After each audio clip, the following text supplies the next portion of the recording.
कहते हैं कि मुंबई में जो आता है वो वहीं का हो जाता है। यूं ही नहीं, मुंबई को माया नगरी कहते। मुंबई के ही एक फूड डिलीवरी कंपनी के बाहर एक लड़का खड़ा था, जो कि जेब से भले ही फटे हाल था, पर अपनी आंखों में बड़े बड़े सपने सजाए हुए था।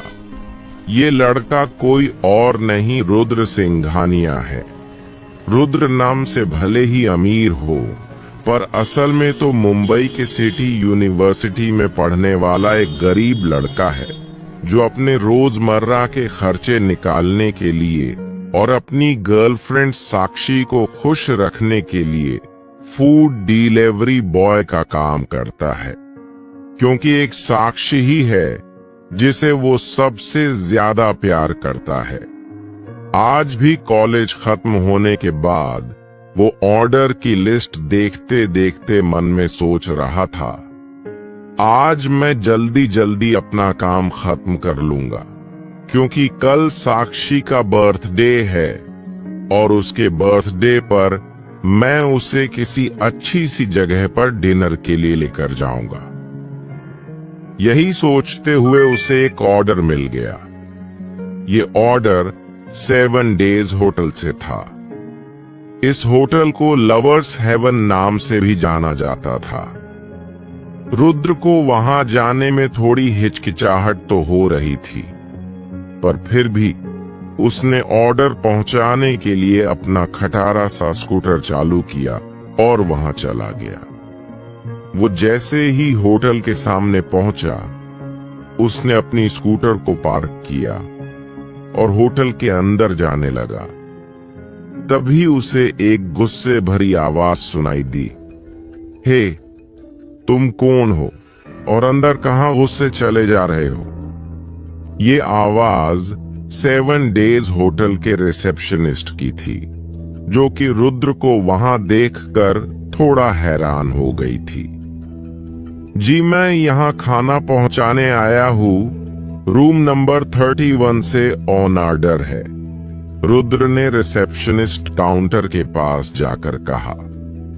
रुद्र की बात सुनकर रिसेप्शनिस्ट रुद्र से बोली, तुम अंदर नहीं जा सकते, एक काम करो, खाना यही रख दो, हम रूम नंबर 31 में पहुंचा देंगे। रुद्र भी रिसेप्शनिस्ट के पास ऑर्डर देकर वहां से जाने लगा। तभी लिफ्ट का दरवाजा खुला और उसमें से एक लड़का और एक लड़की हाथ में हाथ डाले लिफ्ट से बाहर निकले। रुद्र की नजर जैसे ही उन दोनों पर पड़ी, वो वहीं पर जम गया। उस लड़के ने अरमानी शर्ट पहने हुए था, उसके हाथ में रोलेक्स घड़ी थी और कमर पर BMW की चाबी लटकी हुई थी। उस लड़के के साथ जो लड़की थी वो और कोई नहीं बल्कि रुद्र की गर्लफ्रेंड साक्षी थी, और उसके साथ जो लड़का था वो कार्तिक था, जो उनके ही क्लास का एक अमीर जादा था। कार्तिक और साक्षी एक दूसरे से चिपके हुए थे और ऐसे फ्लर्ट कर रहे थे जैसे वो कपल हो। साक्षी, रुद्र ने जोर से कहा। रुद्र को अपनी आंखों पर विश्वास नहीं हो रहा था। वो जल्दी से उनके पास चला गया। कल रात साक्षी ने उसे बताया था कि वो अपनी बेस्टी के साथ फिल्म देखने जा रही थी और वो उस रात वापस नहीं आएगी। रुद्र ने कभी उम्मीद नहीं की थी कि वो 7 डेज होटल में उससे टकरा जाएगा। साक्षी ने जैसे ही रुद्र को देखा वो चौंक गई, उसके हाव भाव बदल गए। वो जल्द से जल्द कार्तिक से दूर होना चाहती थी, पर कार्तिक ने उसे कसकर पकड़े रखा था। अरे साक्षी, तुम इससे क्यों डर रही हो? मैं हूं ना तुम्हारे साथ। क्या तुम्हें अभी भी इस फटीचर से डर लगता है? हालांकि कार्तिक भी दिखने में कुछ खास नहीं था। अगर वो आमिर ना होता और उसने ब्रांडेड कपड़े नहीं पहने होते तो साक्षी कभी उसे देखती भी नहीं। साक्षी की आंखें एक पल के लिए चमक उठीं। उसके चेहरे से अब घबराहट जा चुकी थी। उसका चेहरा अब गुस्से से भरा हुआ था। उसके चेहरे पर निर्दयता के भाव साफ दिखाई दे रहे थे। उसने गुस्से और बेशर्मी के साथ रुद्र से कहा, ठीक है, अब जब तुमने सब कुछ देख ही लिया है तो मुझे लगता है कि तुमको बताने का समय आ गया है कि मैं तुमसे अब ब्रेकअप करना चाहती हूं, क्योंकि मैं अब कार्तिक को डेट कर रही हूं। कार्तिक रुद्र का ही क्लासमेट था। रुद्र के विपरीत वो एक अमीर लड़का था। साक्षी के शब्द रुद्र के दिल पर किसी तीर की तरह चुभ रहे थे। उसे ऐसा लग रहा था जैसे कोई उसके दिल को धीरे धीरे करके बाहर निकाल रहा हो। उसने साक्षी का हाथ पकड़ा और उससे कहने लगा, मेरे साथ घर चलो साक्षी, मैं तुम्हें हमेशा खुश रखूंगा। तुम्हें कभी किसी चीज की कमी नहीं होने नहीं दूंगा। मुझे बस तुम्हारा साथ चाहिए। रुद्र की ये सब बातें सुनकर साक्षी को और भी ज्यादा गुस्सा आ गया। उसने झटके के अपना हाथ कुड़वाते हुए कहा, मत छुओ मुझे, मैं तुम्हारे साथ क्यों चलूं? तुम मुझे कैसे खुश रख सकते हो? क्या तुम मेरे पसंद के फोन और हैंडबैग खरीद सकते हैं? क्या तुमने मुझे कभी भी शॉपिंग के लिए भी लेकर गए हो? यहाँ तक कि तुम मुझे फिल्म दिखाने के लिए भी साल में एक बार लेकर जाते हो जब मेरा बर्थडे होता है, और तुम्हें अब भी लगता है कि तुम मुझे खुश रख सकते हो। साक्षी की ये बातें सुनकर रुद्र की आंखें नम हो गईं। उसका डील अब टूट चुका था। साक्षी, मैं और कड़ी मेहनत करूंगा, तुम्हें जो चाहिए वो लाकर दूंगा, रुद्र ने होंठ भिंचते हुए कहा। क्या कहा कड़ी मेहनत करोगे? रुद्र, तुम भूल रहे हो कि तुम एक अनाथ हो जिसके पास कोई खानदानी विरासत नहीं है और न ही कोई फैमिली बैकग्राउंड। तुम सिर्फ एक डिलीवरी बॉय हो, और डिलीवरी बॉय बनकर तुम कार्तिक की बराबरी कभी भी नहीं कर सकते। साक्षी ने रुद्र का मजाक उड़ाते हुए कहा।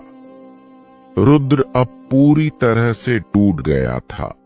उसने कभी सपने में भी नहीं सोचा था कि साक्षी कभी उसके साथ ऐसा भी कर सकती है।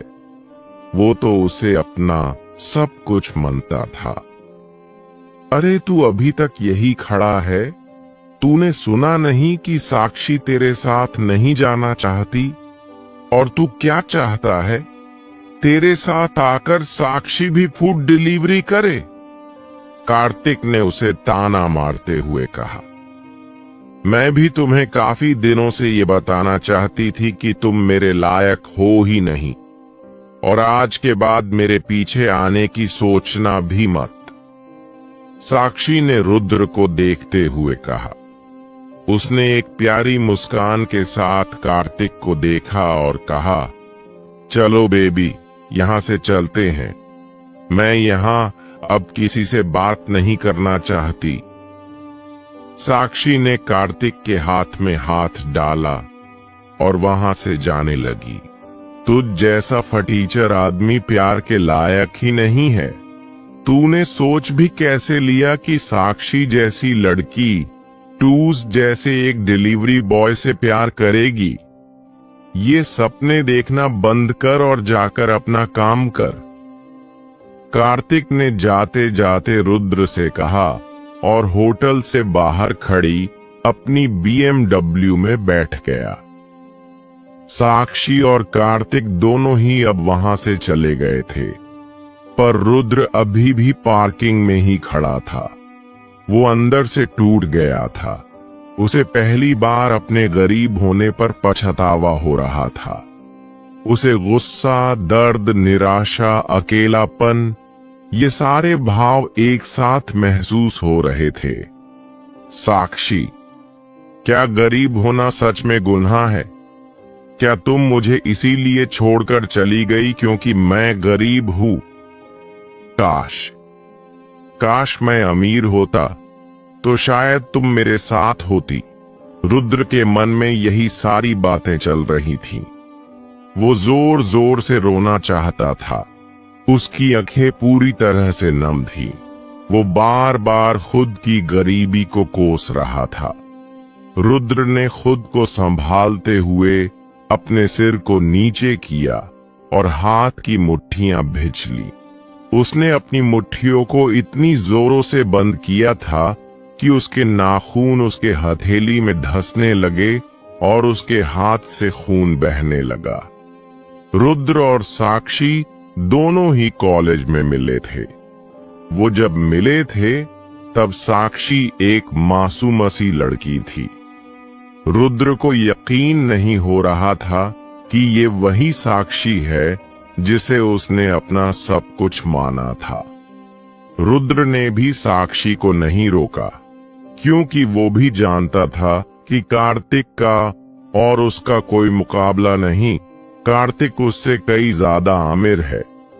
उसने साक्षी के बिहेवियर में आए चेंजेस को पहचान चुका था, क्योंकि साक्षी पिछले 2 सालों से बार बार उसकी इंसल्ट की थी। फिर भी उसने कभी कुछ नहीं कहा।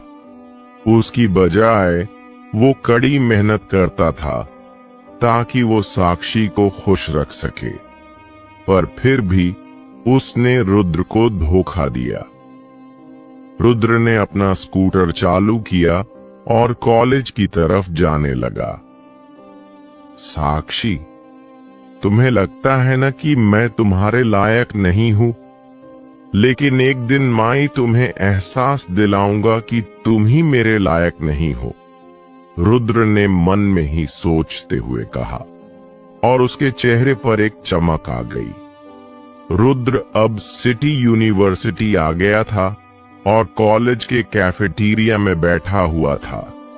तभी उसे एक आवाज सुनाई दी, रुद्र कैसा है? तो कल क्या गिफ्ट देने वाला है साक्षी को?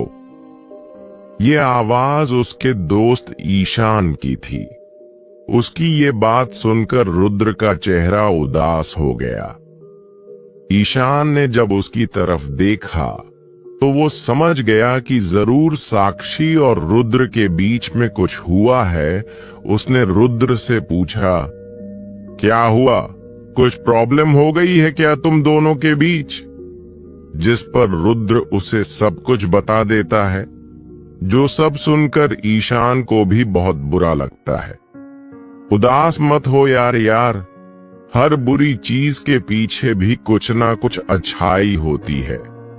मैंने तो तुझसे पहले ही कहा था कि साक्षी की दुनिया अलग है और हमारी दुनिया अलग है। मुझे पहले से ही पता था कि वो तेरे साथ सीरियस नहीं है। अच्छा मुझे ये बताओ, तुम दोनों के बीच कभी कोई रोमांटिक सीन बना था? जिस पर रुद्र ने उसे नामे जवाब दिया, जो सुनकर ईशान चौंक गया। क्या कहा तुमने? तुम दोनों सालों से एक साथ हो, फिर तुम दोनों के बीच में एक भी रोमांटिक मोमेंट नहीं बना? रुद्र ने हाँ में जवाब दिया। दरअसल रुद्र साक्षी से प्यार करता था और उसका सम्मान करता था, इसलिए उसने कभी भी उसे उन चीजों को करने के लिए उसे मजबूर नहीं किया जो उसकी इच्छा के विरुद्ध थी। रुद्र ने अपना फोन उठाया और उस पर ऑर्डर देखने लगा। अब उसका अपने काम में भी मन नहीं लग रहा था। तभी उसके मोबाइल पर एक मैसेज आया जिसमें लिखा था, आपके बैंक अकाउंट में 100 करोड़ रुपए ट्रांसफर हुए हैं। आपके अकाउंट में अब कुल 100 करोड़ 56 रुपए हैं। रुद्र ने जब उस मैसेज को पढ़ा तो वो अवाक रह गया। उसे अपनी आंखों पर यकीन नहीं हो रहा था। उसे इतनी ज्यादा खुशी हो रही थी कि वो अपने सारे दुख भुला चुका था। वो यही सोच रहा था कि उसको इतने ज्यादा पैसे किसने भेजे थे, तो क्या होगा आगे। किसने भेजे थे रुद्र को 100 करोड़ रुपए? आखिर कौन था रुद्र? और क्या होगा जब साक्षी को पता चलेगा रुद्र के बारे में? ये सारे सवालों के जवाब मिलेंगे आगे की कहानी में। जानने के लिए सुनते रहिए बिलियनेयर बाय लक, सिर्फ हमारे द हॉरर हंटर चैनल पर। और अगर आपको ये कहानी पसंद आ रही है तो वीडियो लाइक और चैनल को सब्सक्राइब करना न भूले।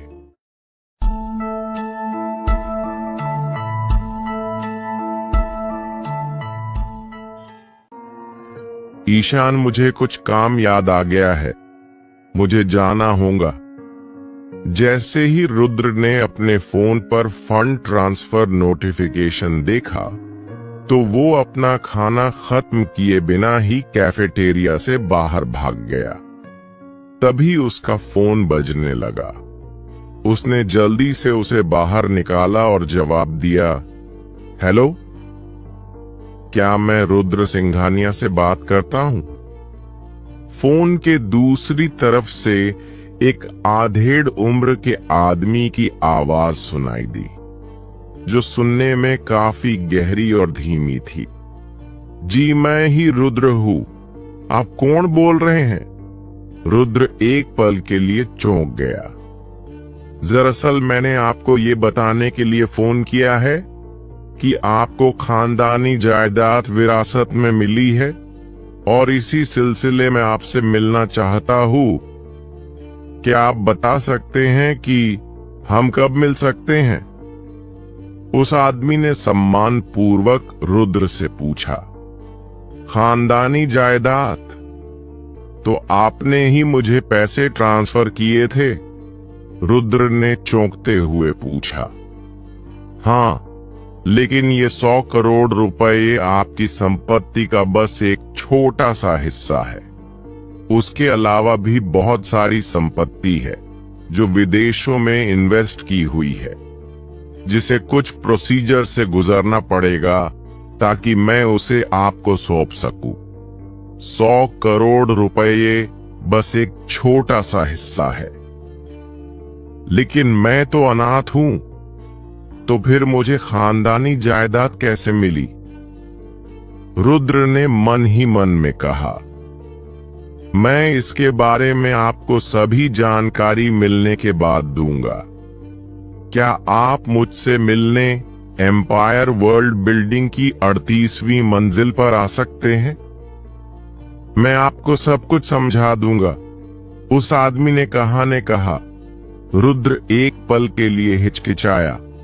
ठीक है, मैं आपको दोपहर में मिलूंगा। ठीक है मिस्टर सिंघानिया। उस आदमी ने ये सब बताकर बड़ी ही नम्रता से कॉल कट कर दिया। कैंपस से निकलने के बाद रुद्र अपने किराए के घर के लिए निकल गया।